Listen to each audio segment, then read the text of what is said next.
Hello and welcome. I'm Jenny Florence from the A to Z of Emotional Health online library.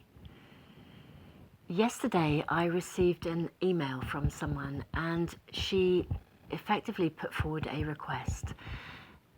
She said, what do I do if I have already reached a point where I feel I'm close to rock bottom?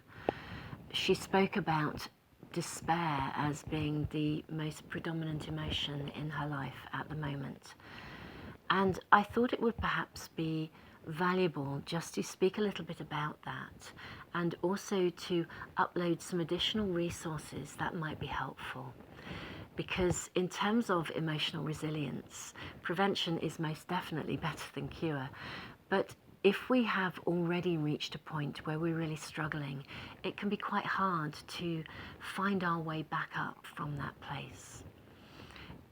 In my experience, despair is very often a place that we get to because maybe over often quite a long period of time, we have been unable to find a successful resolution to a problem or to something that we have actually felt from an emotional point of view.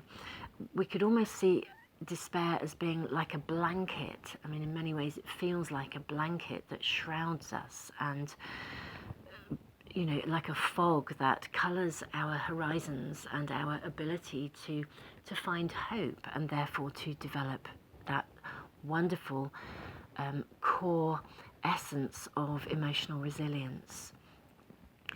We're not born with despair. It's something that we develop over time.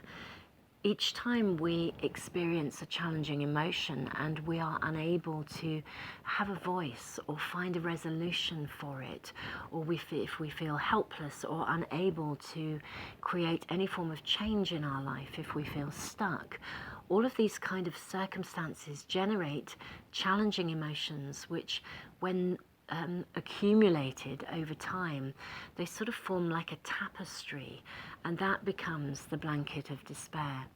So very often there are a multitude of previous situations that have caused us to shut down and then to shut down further to the point where we feel unable to have any motivation or any empowerment or any ability within ourselves, or indeed any emotional resources to be able to empower ourselves forwards.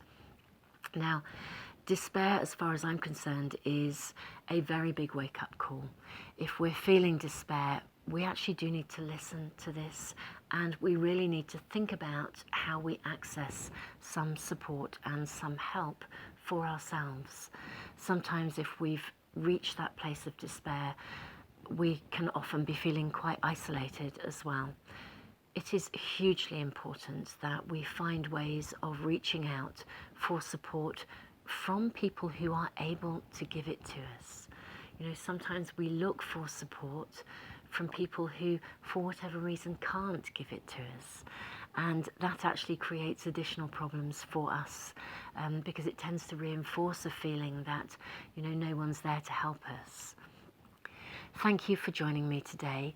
Thank you very much for the email that I received. I am very, very open to receiving any requests that you may have in terms of issues and areas of emotional health that you would like me to speak about. So, as I said, thank you so much for joining me. Together, we really can make a difference.